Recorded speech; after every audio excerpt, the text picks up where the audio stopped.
Hello friends, आप सभी का स्वागत है टेक्निकल हाईकोड यूट्यूब चैनल पे। तो इस वीडियो में हम जानेंगे कि बेसिक परफॉर्मेंस ऑफ इक्वेशन। ठीक है, बेसिक परफॉर्मेंस इक्वेशन। जनरली ये टॉपिक क्या है, बहुत सारे लोग स्किप कर देते हैं। तो हमें इस टॉपिक को करना क्यों ज़रूरी है, क्योंकि बहुत सारे कॉम्पिटिटिव एग्जाम में ऐसे सवाल पूछे जाते हैं। ठीक है, तो बेसिक परफॉर्मेंस इक्वेशन का मतलब क्या होता है बेसिकली?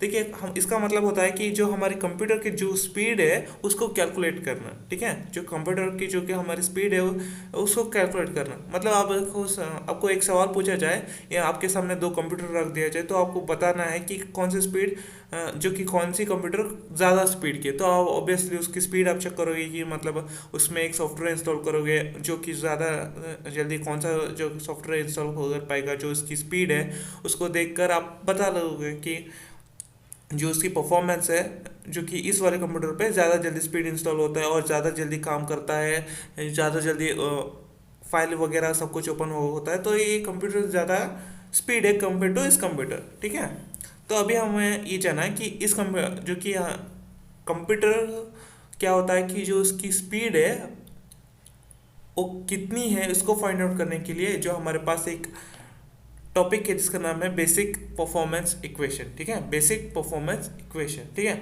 और इसको फाइंड आउट करने के लिए हमारे पास एक इक्वेशन है, एक फॉर्मूला है जिसका नाम है T equal to N into S divided by R. ठीक है, ये क्या है बेसिकली? इसको फाइंड आउट करने के लिए जो हमारे जो कंप्यूटर की जो स्पीड है उसको कितनी है उसको फाइंड आउट करने के लिए जो हमारे पास एक फॉर्मूला है जो कि T equal to N into S divided by R. ठीक है, अभी टी क्या है, एन क्या है, एस क्या है, आर क्या है, यहाँ पर मैंने उसके बारे में कुछ लिखा है, उसको हम देख लेते हैं। अब पहले हम टी देख लेते हैं। Time required by the processor to execute a single program. ठीक है, यानी कि प्रोसेसर को कितना टाइम लगता है एग्जीक्यूट करने के लिए एक सिंगल प्रोग्राम को। पहले हम जान लेते हैं कि प्रोग्राम क्या होता है। देखिए, एक सॉफ्टवेयर का मतलब क्या होता है? Number of instruction, number of programs. ठीक है, अब एक प्रोग्राम का मतलब क्या होता है? ये प्रोग्राम का मतलब क्या होता है?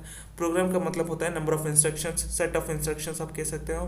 ठीक है, अब एक इंस्ट्रक्शन क्या होता है? स्मॉल एंटिटी भी आप कह सकते हो। ठीक है, अब एक प्रोसेसर क्या होता है basically? Processor is to process the code. ठीक है, processor is to process to something. ठीक है, अब एक प्रोसेस क्या होता है बेसिकली? प्रोसेस एक मशीन होता है जिसको हम कुछ एक्शंस को परफॉर्म करने को हम उसको प्रोसेस कहते हैं। ठीक है, अब क्या कह रहे हैं यहाँ पर? Time required by the processor to execute a single program. ठीक है, यानी कि एक प्रोसेसर को कितना टाइम चाहिए एक सिंगल प्रोग्राम को एग्जीक्यूट करने के लिए। ठीक है, मैंने आपको बता दिया कि एक प्रोग्राम के अंदर नंबर ऑफ इंस्ट्रक्शंस होते हैं। ठीक है, और हमारा कंप्यूटर क्या है, इंस्ट्रक्शन बाय इंस्ट्रक्शन एग्जीक्यूट करेगा। उसके बाद जो कि एक सेट ऑफ इंस्ट्रक्शन कंप्लीट होने के बाद ही एक प्रोग्राम कंप्लीट होता है। मतलब जब प्रोग्राम एक प्रोसेसर को एक टाइम लगता है, कितना टाइम लगता है एक प्रोग्राम को एग्जीक्यूट करने में। ठीक है, एक सिंगल प्रोग्राम को एग्जीक्यूट करने में। ठीक है, एक मैंने अभी बताया कि एक सिंगल प्रोग्राम के अंदर नंबर ऑफ इंस्ट्रक्शंस होते हैं। ठीक है, उन इंस्ट्रक्शंस को कंप्लीट करने के बाद एक प्रोग्राम कंप्लीट हुआ होता है। ठीक है, तो एक प्रोसेसर को एक प्रोग्राम को एग्जीक्यूट करने के लिए कितना टाइम की ज़रूरत है उसको हम कहते हैं कैपिटल टी। ठीक है, अब एक एक्चुअल नंबर ऑफ इंस्ट्रक्शंस। ठीक है, यानी कि उसको एन को हम क्या करते हैं, ये क्या कहते हैं? Actual number of instructions. ठीक है, यानी कि जितने नंबर ऑफ इंस्ट्रक्शंस होते हैं उनको कहा जाते हैं टी। ठीक है, एक प्रोग्राम के अंदर मैंने अभी क्या कहा, नंबर ऑफ इंस्ट्रक्शंस होते हैं, वो कितने इंस्ट्रक्शंस होते हैं वो यहाँ पर कैपिटल एन में है। ठीक है, अब आगे देखते हैं।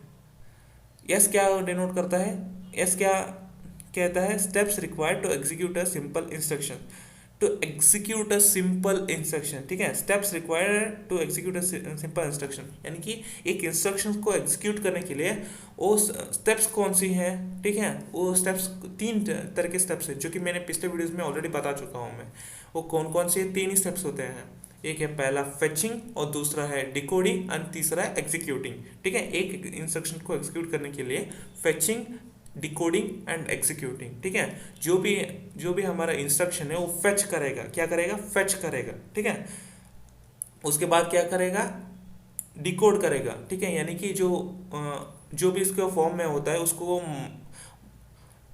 बाइनरी लैंग्वेज में कन्वर्ट करेगा, उसके बाद क्या करेगा, उसका एग्जीक्यूट करेगा। ठीक है, इसी तरह मैंने अभी बताया कि इंस्ट्रक्शन में 3 तरह के जो कि स्टेप्स होते हैं, फेचिंग, डिकोडिंग एंड एग्जीक्यूटिंग। ठीक है, तो यस क्या करता है, steps required to execute a single instruction. ठीक है, यानी एक सिंगल इंस्ट्रक्शन को एग्जीक्यूट करेगा। ठीक है, अब आर आता है क्लॉक साइकिल, यानी आर साइकिल्स पर सेकेंड। यानी इसका क्या मतलब है क्लॉक साइकिल?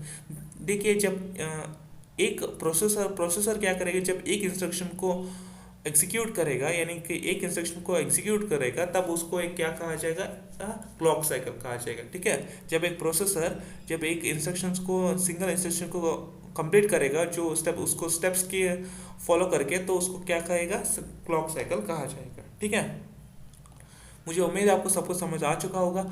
तो एग्जाम में कैसे पूछा जाता है, बेसिकली आपको एन दिया जाता है, एस किया जाता है, आर किया जाता है, बोला गया है तो टी फाइंड आउट करो, तो इस तरह से पूछा जाता है। तो एन का फुल फॉर्म क्या होता है, ऐसा भी पूछा जा सकता है, या फिर टी एन आर दिया हो जाता है तो एस फाइंड आउट करना, इस तरह से भी पूछा जा सकता है।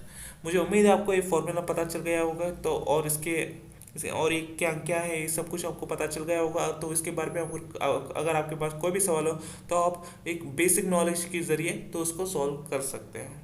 तो मुझे उम्मीद है आपको सब कुछ समझ आ चुका होगा। अगर कुछ भी डाउट्स हो तो इस कमेंट सेक्शन में आपके लिए बोला है, तो कमेंट्स कर दीजिए, मैं आपको रिप्लाई कर दूंगा। तो इस वीडियो को लाइक करें, चैनल को सब्सक्राइब करें और बेल आइकन भी जरूर दबाएं। मिलते हैं अगली वीडियो में, till then take care, bye bye.